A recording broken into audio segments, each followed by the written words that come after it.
ওয়ালাল হাওয়ারিয়ুনা নাহনু আনসারুল্লাহ।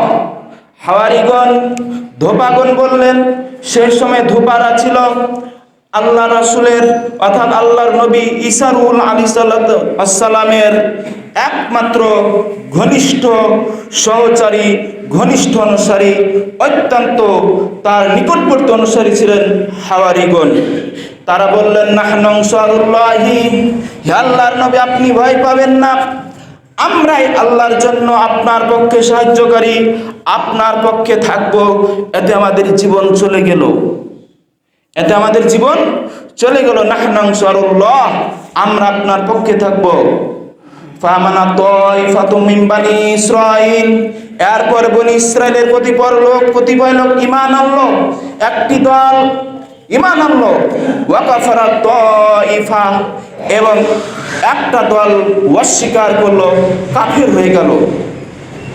জীবন বাঁচার তাগিদে একটা দল কাফির হলো, আর একটা দল নবীর পক্ষে থাকলো, ঈমান আনলো।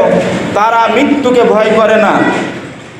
আল্লাহ রাসূল বলেছেন, আল মুমিনু লা ইয়াকসাল মাউত, মুমিন কখনো মৃত্যুকে ভয় করে না। তারাও মৃত্যুকে ভয় করেনি। আমাদের শুলি হোক, ফাঁসি হোক, মৃত্যুদণ্ডে দণ্ডিত করা হোক, আমরা আল্লাহর উপর ঈমান এক তিল পরিমাণ নড়ব না। আমরা ঈসা নবীর অনুসারী হয়েছি, হয়ে থাকবো, ঈমানের উপর থাকবো। একথা তারা যখন ঘোষণা দিল, তখন একদল ভয়ে ভীতু কাপুরুষ দল, তারা কি হলো, কুফরি করলো, অস্বীকার করলো, তারা কাফির হয়ে গেল। আর একদল ঈমান আনলো। এরপরের ঘটনা হচ্ছে ফায়াদনাল্লাযিনা আমানু আলা আদুওয়িহিম ফাসবাহু জাহিরিন। আল্লাহ তাআলা তখন ওই শত্রুদের উপরে মুমিনদেরকে সাহায্য করলেন, শক্তিশালী করলেন, অথবা তারা স্পষ্ট হলো, তারা বিজয় লাভ করলো। সম্মানিত মুশরিকরাম, আজকের খুতবা বক্তব্য অত্যন্ত কঠিন, অত্যন্ত গুরুত্বপূর্ণ। সাহাবীরা আল্লাহ রাসূলকে বলছেন, এই মুহূর্তে, এই সময়, ইয়া রাসূলুল্লাহ কাইফা নাসনাউ, কি করব, আমরা কেমন করে বেঁচে থাকব, কি পথ অবলম্বন করব, আমাদেরকে বলে দিন। তখন তারা বলল, কামা সানা আসহাবা ঈসা ইবনে মারইয়াম, ঈসা ইবনে মারইয়ামের অনুসারীরা, সাহাবীরা, হাওয়ারিরা যে অনুসরণ করেছে, তোমরা সে অনুসরণ করবে। নুসিরু বিল মানাশির, আল্লাহ রাসূল বলছেন, নুসিরু বিল মানাশির, তাদেরকে করাত দিয়ে বিদুন্ন করা হতো। ঈসা নবীর অনুসারীদেরকে, উম্মতদেরকে করাত দিয়ে খণ্ড খণ্ড করে, টুকরো টুকরো করে ফেলা হতো। তারপরে তারা ঈমান থেকে বিচ্যুত হয়নি। ওয়া হামিলু আলাল খসাব, এবং কি করা হতো, তাদেরকে শুলবিদ্ধ করা হতো, ফাঁসির মঞ্চে নিয়ে যাওয়া হতো। এখনকার তো ফাঁসি ওই ফাঁসি না, শুল এমন একটা বিষাক্ত যন্ত্র, যেই শুলকে দাঁড়া করে রাখিয়ে দেওয়া হতো, শুলের মাথায় তেল মালিশ করে দেওয়া হতো, শুলের আগালটা সুইয়ের মতো শুরু হতো, তার উপর ওই ব্যক্তিরকে বসিয়ে দেওয়া হতো।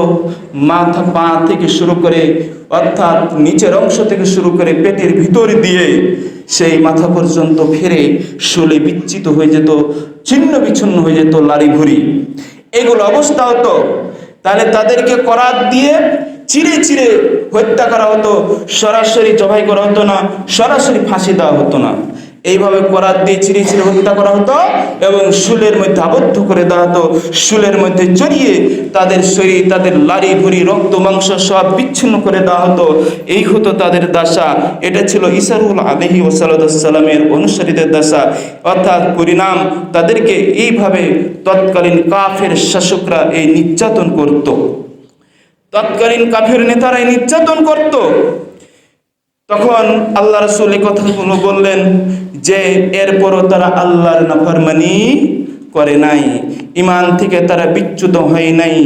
কারণ মাউতু ফি তাআতিল্লাহি খায়রুম মিন হায়াতি ফি মাসিয়াতিল্লাহ, আল্লাহর নাফরমানি করার চাইতে, আল্লাহর আইনকে, আল্লাহর হুকুমকে অস্বীকার করার চাইতে, এই জীবনে বেঁচে থাকার চাইতে মৃত্যুটা হচ্ছে খৈর, সব থেকে উত্তম।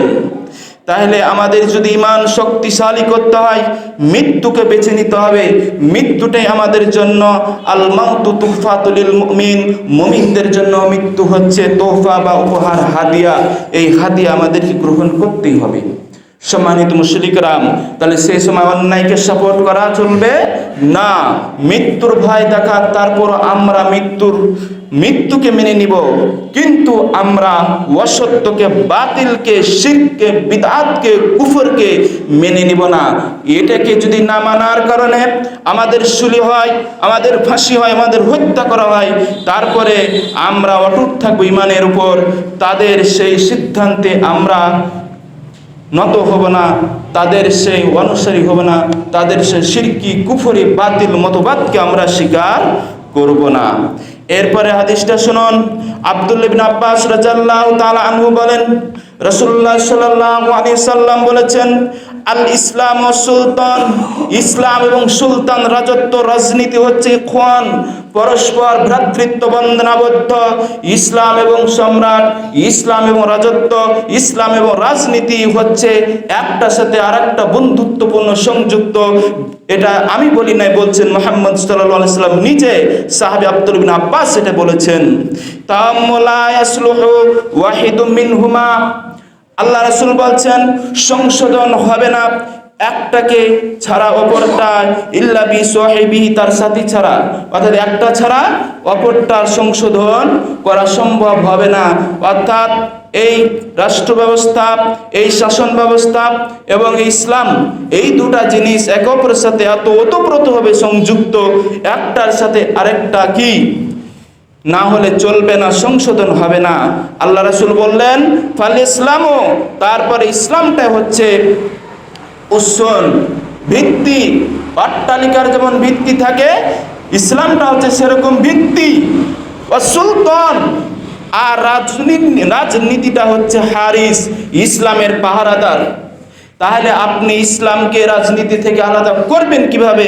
যেহেতু রাসূল বললেন ইসলামের সাথে রাজনীতির সম্পর্ক ওতপ্রোতভাবে জড়িত, ফাল ইসলাম উসুন সুলতান।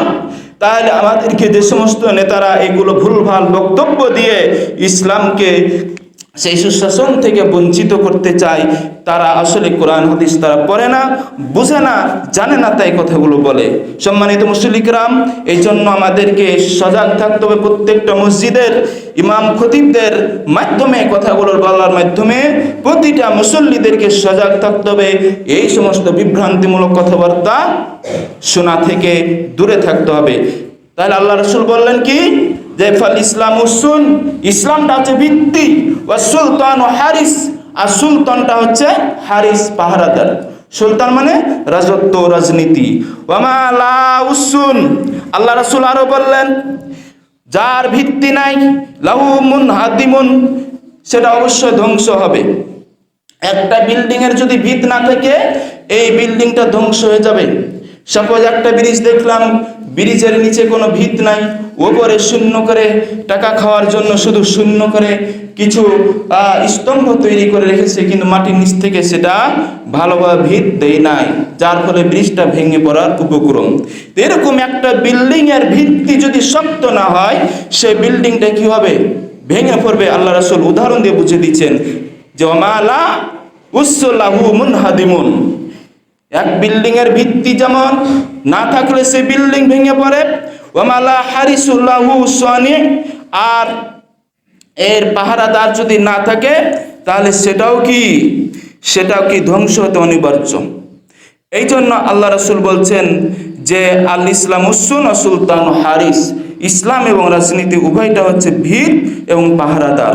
ইসলামটা হচ্ছে ভিত আর সুলতানটা হচ্ছে পাহারাদার। এটা হচ্ছে আল্লাহ রাসূলের পরিষ্কার বাণী। ইমাম দাইলামি আল ফিরদাউস, ইমাম সুয়ুতি জামাউল জাওয়ামি হাদিস নম্বর 10,122, কানজুল উমাল হাদিস নম্বর 1,41,613। সম্মানিত মুশরিকরাম, যারা এই ধরনের কথাবার্তা বলবে, তাদের সাথে কোরআনের সহিহ সুন্নাহর কোনো সম্পর্ক নাই, এরা কোরআন সম্পর্কে বুঝে না। হ্যাঁ, এটা সত্য, তথাকথিত নোংরা রাজনীতির সাথে ইসলামের, কোরআনের কোনো সম্পর্ক নেই। এই জন্য আমরা এই সমস্ত নোংরা রাজনীতির সাথে জড়িত হতে চাই না, হবও না ইনশাল্লাহ, এবং কোনো নোংরা রাজনীতির সাথে আমরা জড়িত নই। সম্মানিত মুসলিম কিরাম, ডেমোক্রেসি এগুলো হচ্ছে ইসলামের বিষবাষ্প, ইসলামের শত্রু। ডেমোক্রেসি আপনাকে মূল উৎস হিসেবে শিক্ষা দেয় সকল ক্ষমতার মালিক, সকল ক্ষমতার উৎস জনগণ। ইসলাম বলছে নো, সকল ক্ষমতার মালিক একমাত্র মহান আল্লাহ তাআলা। তাহলে ওই ডেমোক্রেসিকে আপনি লাথি মেরে আপনাকে ইসলামেরটা মানতে হবে যদি আপনি মুসলমান হয়। যদি আপনার ভিতরে তিল পরিমাণ ঈমান থাকে অবশ্যই আপনাকে এটা মেনে চলতেই হবে, এটা কোনো বিকল্প নাই এটা ছাড়া। সম্মানিত মুসলিম